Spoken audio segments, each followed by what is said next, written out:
Assalamualaikum, belajar lagi di kelas Parisdi. Saya sedang membaca buku tentang learning how to learn, judulnya Make It Stick. Di sana dijelaskan bahwa learning is deeper and more durable when it is effortful. Artinya kata kuncinya kalian harus terlibat, jangan cuma ditonton. Nah, video ini dirancang supaya pembelajar dapat terlibat. Setelah menyimak konsep dasar di menit-menit awal, kalian bisa kerjakan 3 contoh soal sebelum menyimak pembahasannya. Di bagian akhir ada 2 soal kuis yang sebaiknya kalian kerjakan karena itu akan membuat kalian makin kuat, makin mantap pemahamannya.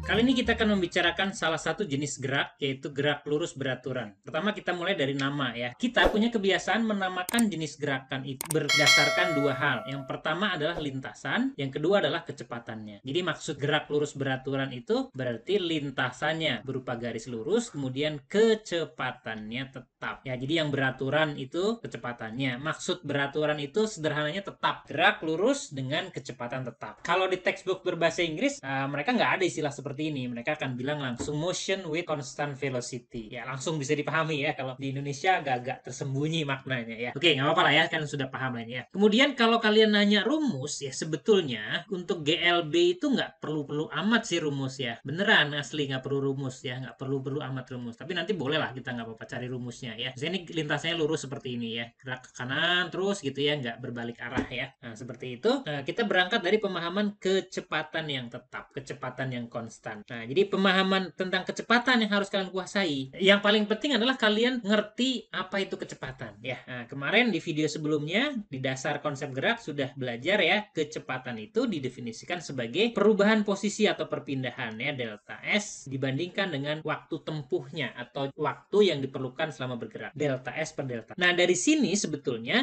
kita bisa dapatkan rumus yang mungkin selama ini sudah kalian hafalin gitu ya. Saya nggak pingin kalian cuma ngafalin doang ya. Jadi paham nih ya. Nah, delta S-nya kalau saya pindah ruas kan jadi V dikali dengan delta T. Kemudian karena delta T itu kan berarti T ya, waktu akhir dikurangi waktu awal, dan kita sering banget menggunakan kondisi di mana T0-nya itu sama dengan 0. Karena T0-nya sama dengan 0, maka nanti kalian akan pakai delta T-nya sama dengan T. Tidak heran kalian selama ini kalian ketemunya mungkin Pak Guru atau Bu Gurumu cuma ngasih ini V dikali T doang. V kali T itu karena T-nya itu sama dengan delta T. Nah, ambil T0-nya sama dengan 0. Mungkin bukan itu juga yang didapat dari kelas kalian ya. Kita terusin sedikit lagi ya. Delta S ini kan perubahan posisi alias perpindahan. Berarti delta S itu posisi akhir dikurang posisi awal ya, sama dengan V dikali dengan T. Nah, dari sinilah kalian akan dapat rumus yang mungkin yang kalian selama ini sudah kenal. S itu sama dengan S0 ya ditambah dengan V kali T. Nah, rumus ini ya gitu. Oh, ada juga yang bilang bukan yang itu Pak, yang dikasih guru saya cuma V kali T doang. S sama dengan V kali T. Ya nggak apa-apa sih, itu mungkin maksudnya kayak gini, jika S0-nya posisi awalnya itu sama dengan 0. Kalau S0-nya sama dengan 0 ya kita bisa aja kita pakai posisi akhirnya itu sama dengan V dikali dengan T. Gitu. Nah, itu rumus yang mungkin selama ini kalian pahami. Mudah-mudahan kalian paham sekarang ya. Jadi pemahaman dasarnya tetap kembali lagi sekali lagi dari pengertian nih, kecepatan. Kecepatan itu apa? Kalau itu paham, rumus ini sebetulnya nggak perlu ya gitu ya. Setidaknya belum perlu lah kalau untuk GLB. Nah, sekarang saya akan tunjukkan berikutnya adalah memahami metode grafik ya, metode grafik. Misalnya kita mau buat grafik kecepatan terhadap waktu. Sekali lagi ini adalah GLB. Nah, misalnya ada sebuah benda yang bergerak kecepatan konstan terus gerakannya ke kanan, misalnya ya, ke kanan kita ambil tanda positif. Nah, karena kecepatannya itu konstan, berarti setiap saat pada detik keberapapun ya, kecepatannya tetap nilainya. Jadi grafiknya nanti begini. Dan kalau kalian perhatikan, sisi yang vertikal ini kan kecepatan, berarti ini panjang ini nih tinggi ya. Tinggi itu kan nilai kecepatannya ya. Yang ke arah kanan ini kan berarti waktunya atau delta T, atau T aja boleh lah. Dan kalau kalian kalikan sisi vertikal atau tinggi dikali dengan panjang ke kanannya, kan berarti V dikali delta T kan. Nah, itu sama dengan ngitung luas daerah yang saya arsir ini. Jadi dari situ kalian akan dapat luas itu, luas daerah yang ini nih sama dengan V dikali dengan delta T. Padahal tadi kita udah punya V delta T itu perpindahan. Jadi dari sini kita bisa menyimpulkan bahwa kalau kalian punya grafik kecepatan terhadap waktu, maka kita bisa menghitung perpindahan, menentukan perpindahan dengan cara ngitung luas daerah yang dibatasi oleh graf. grafik, ini grafiknya yang ini, kemudian sumbu mendatarnya, dan batas waktunya. Itu daerah itu, hitung luasnya dipakai untuk menentukan perpindahan. Satu lagi kalau kita buat grafik posisi terhadap waktu. Posisi misalnya S ya dalam meter, kemudian T-nya dalam sekon. T-nya dalam sekon. Kita tadi udah punya persamaannya yang ini nih. Nah, S sama dengan S0 tambah V kali T ya. Kalian bayangkan aja pakai angka ya biar agak lebih mudah ya. Misal kita bikin aja ya S sama dengan 2 ditambah 3T gitu. Kan kalian bisa langsung ngebayangin grafiknya kan. Pada T sama dengan 0, masukin T sama dengan 0 udah dapat angka 2. Berarti misalnya angka 2 di sini. Berarti dia mulai dari sini. Kemudian T-nya pangkat 1, koefisiennya positif, berarti nanti grafiknya kayak gini. Garis lurus miring ya, garis lurus miring seperti ini. Nah, lalu apa yang bisa kita cari kalau kita punya grafik V terhadap T? Langsung saja saya buat. Nah, di sini kan posisi akhir ya, ST-nya. Ini S0-nya. Berarti kalau saya tarik garis seperti ini, saya tarik garis mendatar gitu. Segini ini kan delta S. Sementara yang horizontalnya ini nih, itu delta T kan. Nah, kemudian misal saya kasih sudut nih, sudut di sini theta gitu ya. Nah, maka tangen theta itu kan sama dengan delta S per delta T. Dan kalian tadi udah paham delta S per delta T itu apa? Iya, kecepatan. Nah, jadi ini kecepatan. Kita dapat kecepatan. Kesimpulannya apa? Kalau kalian punya grafik posisi terhadap waktu, kita bisa menghitung kecepatan, menentukan kecepatan dengan cara ngitung tangan. Atau, oh iya betul ada yang ingat ya, ini adalah apa? Istilah lainnya mungkin kalian ketemu di pelajaran matematik, ini gradien garis ini. Gradien garis. Setelah ini kita akan lihat contoh soal.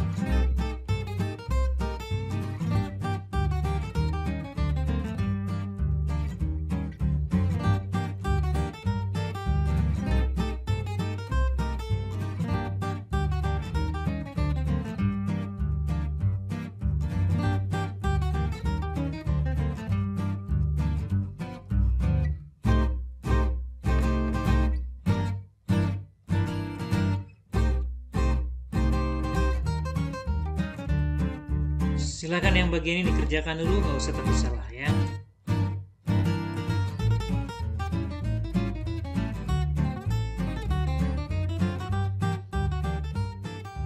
Contoh soal pertama ini masih mudah banget ya. Sebuah benda bergerak lurus dengan kecepatan tetap 30 meter per sekon. Jarak yang ditempuh benda selama 4 detik ya. Ini yang saya bilang, ini case yang seperti ini nggak perlu rumus ya. Asal kalian paham apa artinya 30 meter per sekon. Ini kan artinya setiap detik geser 30 meter. Ya udah kan cukup jelas. Setiap sekon geser 30 meter. Jadi kalau 4 detik berapa? Ya 4 detik ya tinggal 30 tambah 30 tambah 30 tambah 30. Berapa? Ya 120 meter. Nah, soal kedua ini lumayan ya, udah mulai mikir nih ya. Pada saat yang sama, A dan B bergerak pada satu garis lurus dari arah yang berlawanan dengan laju masing-masing 2 dan 3 meter per sekon. Jika A dan B mula-mula terpisah 120 meter, maka A dan B akan bertemu setelah bergerak selama berapa detik. Nah, jadi kita gambarkan ya untuk memudahkan memahami, kita ilustrasikan misalnya seperti ini, ada A geraknya ke kanan misalnya ya, kita sebut yang disebut duluan kita gambar di sebelah kiri. Kemudian B-nya ke sebelah kiri ya. Tadi sebutkan bahwa mereka terpisah pada jarak 120 meter ya. Nah, nanti ketemu ceritanya ya kan. Ketemunya di mana nggak tahu ya. Kita misalkan aja ketemunya di sini. Gitu ya. Ini saya sebut nih A aksen ya. Nanti ini B aksen yang sudah ketemu itu ya pada saat. Nah, kalau kita pakai jarak ya ini mudah aja sebetulnya ya. Pakai ini jarak yang ditempuh oleh A. Kita sebut aja ini delta S-nya si A. Kemudian yang ini adalah jarak yang ditempuh oleh si B, delta S-nya B. Dan kalian lihat dari gambar ini kan kelihatan bahwa jumlahnya 120. Jadi kita bisa langsung jawab nih, delta S-nya A ditambah dengan delta S-nya B. Nah, itu sama dengan 120. Berarti VA dikali dengan T tambah dengan VB dikali dengan T sama dengan 120. Jadi langsung angkanya masukkan aja 2T ditambah 3T sama dengan 120. Jadi dapat 5T sama dengan 120. T-nya sama dengan 120 dibagi 5, 24 detik. Jadi cukup jelas ya jawabannya yang C, 24 detik. Naik level lagi di soal berikutnya. Stasiun A terletak 175 km dari stasiun B. Kereta berangkat dari A pukul 10.15 dengan kelajuan konstan 50 km per jam. Dan kereta berhenti di perjalanan sehingga kereta baru sampai di B pukul 14.05. Berapa menit kereta berhenti di tengah perjalanan? Ini cukup menarik soalnya ya. Nah, kita gambarkan seperti ini ya. Ilustrasi posisi stasiun dan gerakan keretanya. Misalnya dari A ke B ke kanan 175 km ya. Nah, pertama kita hitung dulu waktu tempuhnya ya, waktu tempuh atau total waktu ya, waktu tempuh. Nah, Nah, kita tahu ini berangkat 10.15, nyampainya 14.05. Berapa lama itu? Ya, kalian hitung ya. Nah, jadi kalau pas 4 jam, kalau 4 jam ya, kalau 4 jam kan 14.15. Berarti ini 4 jam kurang 10 menit. Masuk akal ya?